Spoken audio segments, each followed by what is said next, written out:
పవిత్రమైన ఋషి జీవనాన్ని చెప్పారో ఆ ఋషి జీవనాన్ని మనం ఆ తర్వాత కాలంలో ఆచరించడానికి ఇది ఒక సరైనటువంటి మార్గము అని ఈ లక్ష్మణి వ్రతము, ఋషిపంచమి వ్రతము, కాంస్యపాద వ్రతము ఇటువంటివన్నీ చేయడం.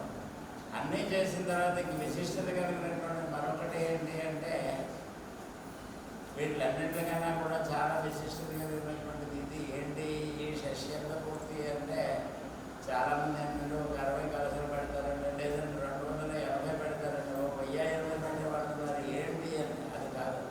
శాస్త్రం ఏ ప్రకారం అయితే చెప్పిందో ఆ ప్రకారంగా సంవత్సరాలు, అలాగే ఏంటంటే ఋతువులు, అయినాలు, మాసాలు, పక్షాలు, అలాగే ఏకాదశులు, ద్వాదశాదిత్యులు, నవదుర్గులు, అలాగే సత్యోజాతాన్ని పంచబ్రహ్మలు, వీళ్ళందరినీ త్రయోదశి విశ్వేదేవులు, వీళ్ళందరినీ ఎవరెవరైతే దేవతా గణాలుగా చెప్పబడుతూ ఉన్నారో వాళ్ళందరినీ కూడా ఆహ్వానం చేసి వారిని అంటే అందరినీ ఒక చోట సమావేశపరిచి మన సమస్యలు మనం చెప్పుకుంటే వాళ్ళందరూ కూడా ఇవాళ ప్రభుత్వ యంత్రాంగం అంతా ఒక చోట వచ్చిన తర్వాత మానవుల సమస్యలు చెప్పుకుంటే వెంటనే పరిష్కారం ఎలా జరుగుతుందని ప్రభుత్వం వాళ్ళు అంటున్నారో దేవతల యొక్క సన్నిధానాన్ని మనం తీసుకొని వచ్చి వారందరినీ ఆవాహన చేసి వారిని పూజించి భక్తి శ్రద్ధలతో ప్రార్థిస్తే ప్రతి మనిషికి కూడా చూసారా అందరూ అంటుంటారు లైఫ్ ఇన్సూరెన్స్.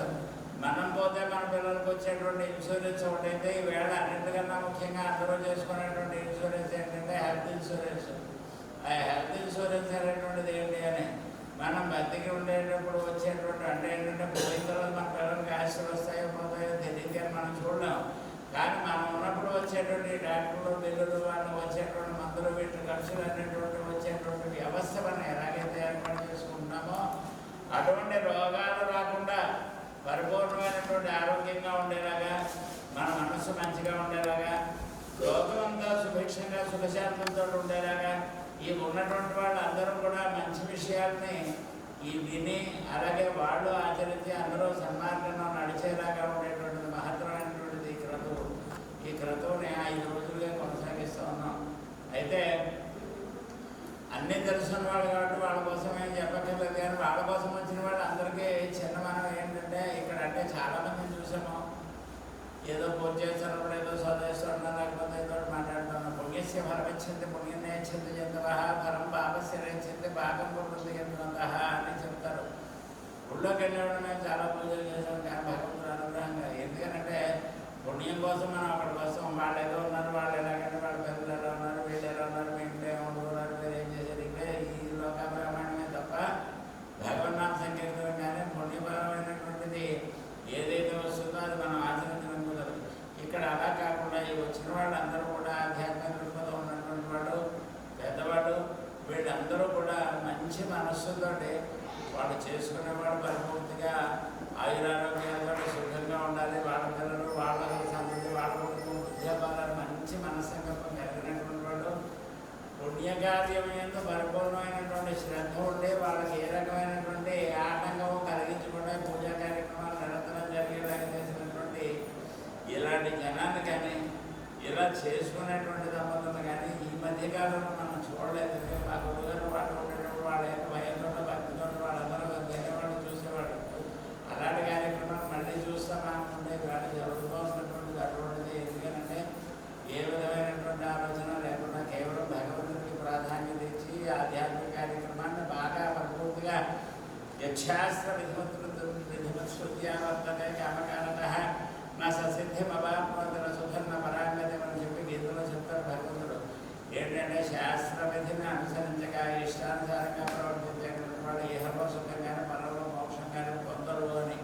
కానీ ఇహపరాలు రెండింటికి సంబంధించినటువంటి విషయం అంతా కూడా ఇక్కడ జరగడం చాలా మనస్సుకి ఆనందం కలిగి 4 మాటలు చెప్పాలి. మాటలు చెప్పడం అనేటువంటిది మానేసి కేవలం వైదిక మాధ్యమ చేయించుకొనిస్తున్నటువంటి ఈ రోజుల్లో ఎంత మంచి మాటలు చెప్పడానికి ఇంత మంచి మనస్సు కలిగినటువంటి వాళ్ళు, వాళ్ళ కోసం వచ్చినటువంటి మీ అందరూ కూడా మంచి ఆధ్యాత్మిక ఉండి సూర్యవంతసేపు ప్రశాంతంగా చూడడం, ఏదో విశ్రాంతి తీసుకోవడం నిరంతరంగా జరుగుతూనే ఉన్నాయి ఈ కార్యక్రమాలు. అంటే రోజు మధ్యాహ్నం 1 గంట 1 గంటన్నర చేస్తూ ఉన్నాం, మళ్ళీ 4 గంటలకు ప్రారంభిస్తూ ఉన్నాం, ఏదో అలా చేస్తూ ఉన్నాం. ఇదంతా కూడా అవిశ్రాంతంగా మీరు చేస్తూ ఈ భగవత్ కార్యక్రమాలు పాల్గొన్నందుకు మీకు చేయించుకున్నటువంటి వారికి కూడా ఆ శివాశివుడిద్దరూ కూడా పరిపూర్ణమైనటువంటి ఆయురాలకు భగవాన్ని అష్టైశ్వర్యాలను సాధించి ఇంకా ఇంకా ఇంకా ఇంకా ఎన్నో మంచి కార్యక్రమాలు అలాగే భగవంతుడు చేర్చాలని ప్రార్థిస్తూ ముఖ్యంగా వీళ్ళ దంపతుల గురించి నా మనసులో ఉన్నటువంటి మాట ఏంటంటే శిష్యులందరూ వీడు వైదికంలో ఉన్నటువంటి వాడు పూర్వకాలం నుంచి ఏదో త్రికాలలో ఏదో సంధ్యావనాలు చేసుకోవడం అలాగే ఏంటంటే భగవంతుడు భక్తి కలిగి ఏదో దేవుడికి అభిషేకం అమ్మవారి కుటుంబాన్ని ఇవన్నీ చేస్తున్నటువంటి వాడు వీళ్ళందరికీ కూడా శ్రీ విద్యోపాసన అనేది నేర్పించడం జరిగింది.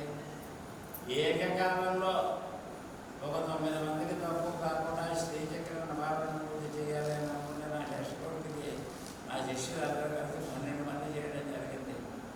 సరే, అంతకన్నా విశేషం ఏంటి అంటే ఈ కార్యక్రమంలో 9 మందికి తక్కువ కాకుండా చేయించాలని నాకు అమ్మవారు చెప్పినటువంటి విధానం ప్రకారంగా సంకల్పం చేస్తే అది అంతా కూడా అమ్మవారి అనుగ్రహం చేత సాక్షాత్తు అమ్మవారు ఆ పంతులు అలా జరుగుతోంది అనేటువంటి మంచి భావం చేత ఆ కార్యక్రమం నేను దర్శించడం జరిగింది.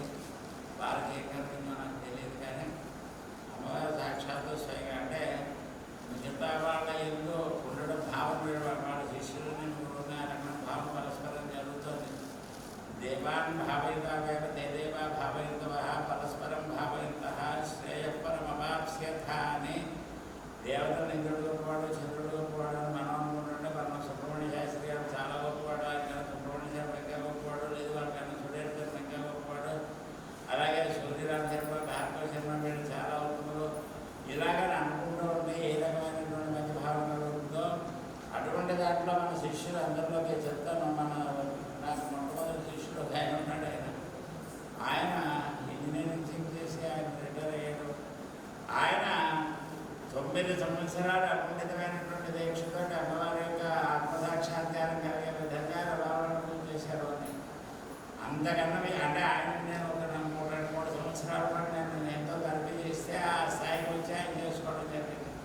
భగవత్ కృపా విశేషం ఏంటి అంటే ఈ పుణ్య దంపతులను కేవలం ఒక నవదిన పర్యంతం అంటే 9 రోజుల దీక్షగా సాక్షాత్తు పురోహతి అమ్మవారి శక్తి బిడ్డను అమ్మవారి ఎదురుకుండా చేసిన భావన నడిచిన రోజు మా సూర్యరామ శర్మ చేయిస్తూ ఉంటే వారు చేసుకోవడం, నేను కర్మసాక్షిగా ఉండడం, పరదేవత మీరు చేసిన అర్చన ప్రీతితో స్వీకరించడం అనేటువంటిది అది ఎవరికో పడే అదృష్టం కాదు. ఎందుకంటే నేను కొన్ని సంవత్సరాలు తపస్సు చేస్తే అక్కడ శక్తి బిడ్డని మళ్ళీ కుటుంబం జరుగుతుందని జరిగింది. కేవలం 10 రోజుల్లో అమ్మవారి యొక్క అనుగ్రహం పొందడం ఈ పుణ్యకంలో జరిగింది. అలాగే ఇంకా వీళ్ళు చేసినటువంటి విశేషం ఏంటంటే అది మొదలుగా పర్వదినాలన్నీ మానకుండా అమ్మవారి యొక్క నవావరణార్థం చేయడం, వారు చేసే అర్చన కానీ లేకపోతే ఆ పీఠం కానీ చూస్తే సాక్షాత్తు పీఠంలో కూర్చున్నటువంటి పరదేవత కనిపిస్తున్నటువంటి నా మనసుకి చాలా ఆనందాన్ని కలిగిస్తుంది. అంటే అమ్మవారిని ఉపాసించినటువంటి వాళ్ళు మనువు, చంద్రుడు, ఇంద్రుడు, అగస్త్యుడు, అలాగే విష్ణువు, రుద్రుడు ఇలా చాలామంది ఉపాసించారు. వాళ్ళందరిలో చెప్తారు ఏంటంటే లోపాముద్ర అగస్త్యుడు చెప్పినటువంటి విద్య ఉంటుంది, లోపాముద్రుడు చెప్పినటువంటి విద్య ఉంటుంది, అలాగే దూర్వాసుడు చెప్పిన విద్య ఉంటుంది. అందులో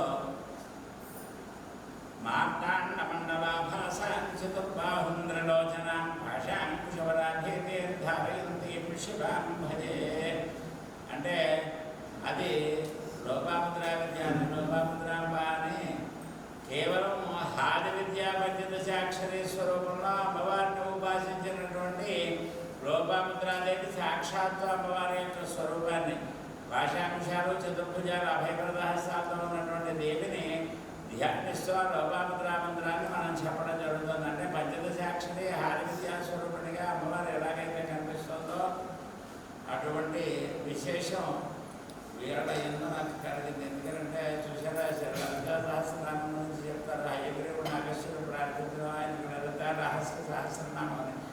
మిగతా సహస్రనామానికి వెంటనే రహస్య సహస్రం అనేది ఎన్నో ఆధ్యాత్మిక విషయాలు, రహస్యమైనటువంటి విషయాలన్నింటినీ కూడా లలితా సహస్రం చెప్పడం ఉన్నాయి. అది చెప్పినప్పటికీ కూడా సంతృప్తి పొందినటువంటి వాడు, అంటే విద్యేంద్ర జిజ్ఞాస కలిగినటువంటి వాడు కేవలం ఒక 6 మాసాల పాటు తన యొక్క గురువైనటువంటి హయగ్రీవుడు పాదాలు పట్టుకుని వదలలేదు. ఇంకా ఏదో వెలుగుగా కనిపిస్తుంది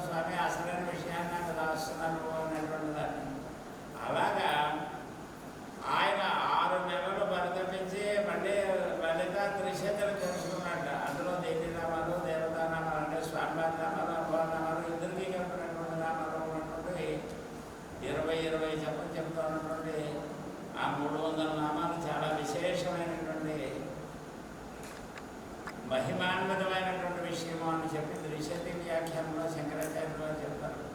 ఎందుకు ఇవన్నీ ఎందుకు చెప్పడం, వేళ పరిస్థితి కోసం మనం చెప్పేటువంటిది కాదు.